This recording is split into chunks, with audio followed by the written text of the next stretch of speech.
सगळ्यांना आहे.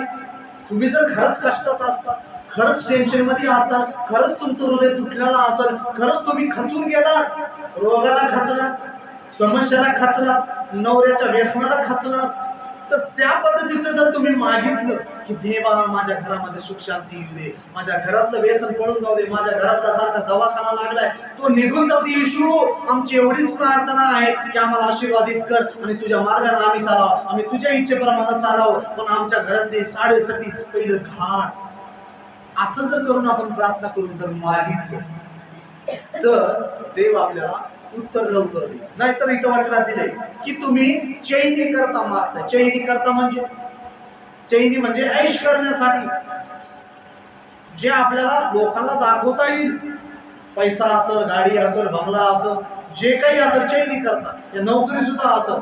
हालेलुया. योग्य रीतीने जर आपण मागितलं तर योग्य रीतीने देव आपल्याला तो देईलच, आशीर्वादामध्ये आहे. पण मला पाहिजेच, मला पाहिजेच, मला पाहिजेच म्हणल्यावर देव काय करतो मग? देत नाही, वेळ लावतो, कारण त्याच्या इच्छेमध्ये बसत नाही. हालेलुया. देवाला माहित आहे द्यायचं कशासाठी. आता एक अजून एक वचन वाचा, यशायाचं 1:15.